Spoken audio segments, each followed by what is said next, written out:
Okay, so Doom the Dark Ages is coming soon. Or coming out this week, depending on when I get this video up. But yeah, I've been really getting into Doom in anticipation of the Dark Ages, and I'm really excited. And in process of getting excited, I've been doing a lot of stuff with Doom, including a review of Doom plus Doom 2 on the Nintendo Switch. So that should be coming out at some time in the near future.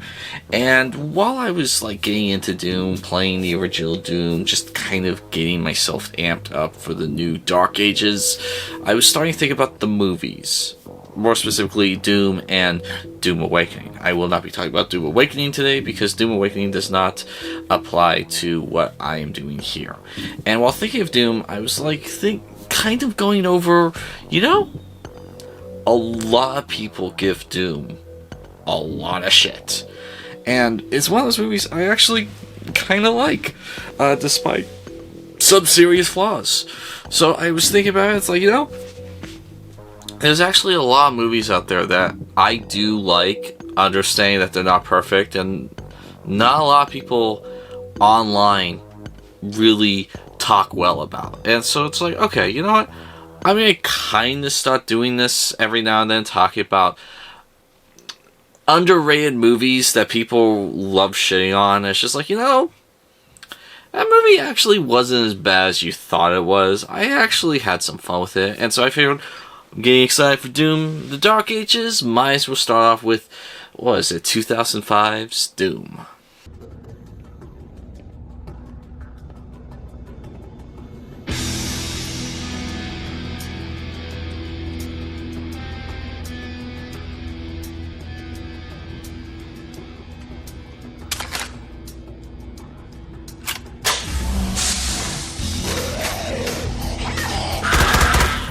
So, I'm not abandoning the box office bomb series. I know it's been a while since I've done anything like that, but I do have stuff coming for that.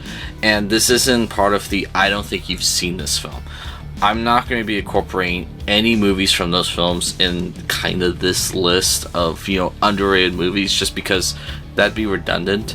No, these are kind of movies that, a lot of people agree are bad, but just I've found something special with them. And yeah, today I want to talk about 2005's Doom. Look, it has its problems, okay? Don't get me wrong. But it's not as bad as some people have claimed it is. Especially comparing it with the very disappointing Doom Awakening, if I'm not getting the title wrong. But, first off, I want to go over the things I didn't like with this movie. I don't think, this is the greatest movie of all time. No, it clearly has some issues. Issues I had with it. And one of the biggest issues I had with it was the change in the overall threat. In the original games, you're playing a lone Marine survivor against the hordes of hell. You're basically just trying to stay alive against all of hell in all the games. And in this movie, it's not hell. It's a medical genetic modification experiment gone wrong. And at a certain point, this movie feels less like Doom and more like Resident Evil. And yeah, that'd be great if this was a Resident Evil movie, but it's not. It's supposed to be, Doom. I mean, I don't know why they felt the need to switch that, but they did. And at a certain point in filming, it felt like, oh gosh, we're going to piss off fans, so we should try and throw as many references to hell as possible. And it doesn't work that well. It's guys, either make a Doom movie or make a Resident Evil movie, okay? None of this mix and match shit. The other thing I didn't like about this movie was the very piss poor way of them having only 6 people in the facility when it goes dark. I mean, you have a staff of 87 people on the Mars base, but when like the military team is called out, it's like, oh well, there were only 6 people in the facility at the time. It's like, why? They never explain, and it's like it could have been, oh well, we need privacy, but okay, just seal off a section of the facility. It feels like everyone was crammed into the auditorium when they started doing this, like, the thing that kicks off the movie, and like it's very poorly explained. It's like, because of this, it's this like cat and mouse adventure of them trying to find these 6 scientists, and it's like, this doesn't feel like Doom. Again, it feels like Resident Evil. I wanted Doom, not Resident Evil. Although, funny enough, this movie does capture the feel of Resident Evil more than some of the Resident Evil movies do. Just saying. And then the other thing I didn't like was, apart from a few times, it doesn't feel like they're on Mars. It feels like they're on a, corporation, like, facility, with the way everyone's dressed. Again, feeling like Resident Evil. And very few times does it feel like I'm actually on Mars. And you look at the video games, 2016's Doom, you look at the 2004 Doom, the Doom 3, and like it feels like you're on a Martian facility. Even the sections that aren't by a window and don't involve spacesuits, it does feel like I'm kind of on this alien planet and like this very specialized equipment to keep everyone alive. And this just felt like a corporate office space at times. And at other times, it just felt like, dark corridors for like a concrete military facility. It doesn't feel like I'm on an alien planet or a space, hemisphere. And so I found that a little bit disappointing. But then let's get on to the things I did like by transitioning to something that I thought was very inconsistent. This is like the worst and the best part of the movie, and that is Richard Brake. I mean, like, he easily has the worst lines in the movie as well as the best lines in the movie. It is so inconsistent, but it's funny at the same time. Like, I've seen him in other movies where, like, he's amazing. And in this movie, there are parts of the movie where I just feel like he is the worst part of the movie. It's like, could we like just remove all this? Why is this actor and character here? And then there's other times where he's like stealing the scene from The Rock and Carl Urban at the same time. It is so inconsistent, but it's funny as all hell. I mean, like, it's just like the best I can imagine.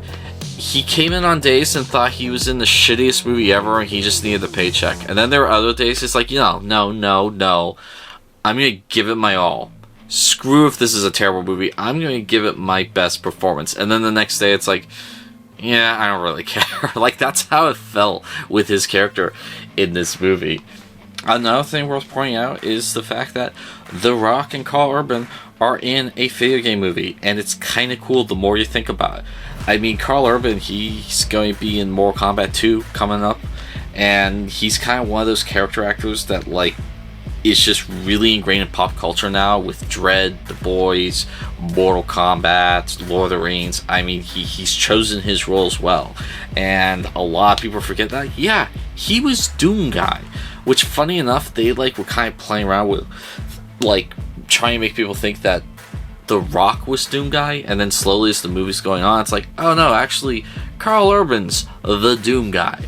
And so that was kind of fun. And the other thing I was actually genuinely surprised about this movie was the fact that as the movie begins, it's like teasing that there's someone he knows on Mars, and it's like a woman. And like, as a little kid, I just felt like, rolled my eyes like, oh no, it's an old girlfriend and there's gonna be a stupid romantic subplot. And how many times have we seen this in movies? I mean, it felt like such a cliche. And then, funny enough, when it's revealed that it's actually his sister is on Mars, I kind of was like the character of the movie, like, no shit. And so like, that always generally surprised me. It's like, it would have been such a cliche if it was a romantic love interest. And the fact that it was actually like his sibling is on Mars, it's like kind of refreshing, guys. So I did like that with the movie. The other thing that's really impressive with the movie are the creatures. Say what you will about the origin in the movie going against the origin in the games, where it's not, the forces of hell, it's a genetic experiment or something like that. The creatures were masterfully done. And one of the reasons why they look so great is the fact that this is one of those movies where if they could do something practically, they did it. And if they couldn't do something, they did CGI. And it's like, I didn't feel like there was too much CGI used in this movie. I felt when they could do practical stuff, it looked great. And it's like, whenever I saw CGI, it's like, no, that makes perfect sense. I didn't feel like they skimped out here, because it would have been really hard and really expensive to have done that practically. So I really enjoyed that. Whereas, like, the subsequent movie, it didn't match the quality of this one. Now, yes, this could have used a bigger budget. It didn't get it, and but I mean, it definitely had a better budget than the subsequent movie. I will eventually do a video on the other Doom movie that they did. I don't hate it completely, but it's much worse than this one. It was like, hey, people weren't entirely nuts about this one. Let's do it again, but worse. That's how it felt. But yeah, the creature effects were just outstanding, and this movie kind of got me interested in, like, behind the scenes creature effects. Stan Winston, I won't say it entirely did it, because Stan Winston did that enough himself, but like, this is the movie that taught me who Doug Jones and Brian Steele were. And when I was looking at the cast, I saw that, like, the Imp was played by Doug Jones, and the Hell Knight was played by Brian Steele. I'm like, who are these guys? And I just glanced over at, like, Doug Jones's IMDb page. He's like, oh my gosh, he's in that movie I like, he's in that movie, he's in that movie, he did that creature, that creature, that creature. It was like, I found out, like, in a moment that, like, Doug Jones was the guy behind the mask of, like, all these creature features that I absolutely loved. And basically, it's like, yeah, if you need a tall, lanky creature, get Doug Jones. If you need a tall, buff creature, get Brian Steele. I find it hilarious that his last name is Steele. And then I gotta talk about the first person shooter sequence in the movie. I mean, I couldn't do a video on 2005's Doom and not talk about that. And funny enough, that is like the most polarizing aspect of this movie I have seen online. I have seen, like, an equal amount of people saying, oh, that's when I, like, walked down the movie. That was so cheap and gimmicky, and I thought it ruined the entire movie. Like, I hear that all the time online, and then I also hear online all the time, that was my favorite part of the film. Like, that's when it was a Doom, game movie adaptation. And so, I see, like, a 50-50 split on the first person sequence, and, like, for me, it was the best part of the movie. Like, I was like Michael Scott from The Office. Oh my god, okay, it's happening. Everybody stay calm. What's the procedure, everyone? What's the procedure? Stay calm. And, like, first time I saw a sequence, I was grinning from ear to ear like a kid at a candy shop. Like, I just was like, yes.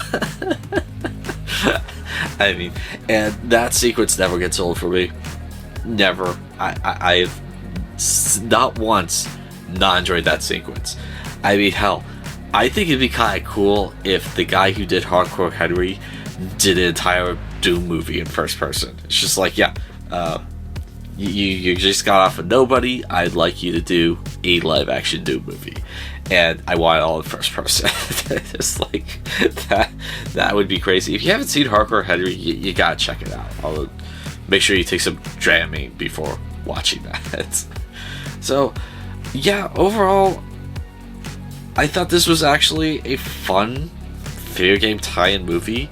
It has its problems. Do not get me wrong there. But when you compare it with other, like, sci-fi horror movies, it is a step above the rest. And it does capture Doom at times, like with the end credits where they have 9 Inch Nails playing, okay? It's like, okay, in that moment, you guys understood the assignment, okay? There's times in the movie, it's like, I feel like saying, okay, the filmmakers, the crew, they understood the assignment. And there's other times it's like, what happened? Like, why is he doing this here when you're doing so great over here? So, yeah, I own this movie. I would be willing to say it's one of the 10 best video game adaptations I have personally seen. And I understand it's not saying much, because most video game adaptations have not been that great. But, like, I'd say, yeah, it's definitely one of those movies that I think over time will get more of a following, especially since Karl Urban has become a much bigger actor than he was back in 2005. The Rock has become a much bigger actor than he was back in 2005. And I still see videos on YouTube all the time, people saying why this has not aged well. I actually think 2005's Doom is a pretty decent movie and well worth a watch. So anyway, that's been my thoughts on 2005's Doom. My name's Christopher Collins, 11 Hour Reviews, and that will be all for today.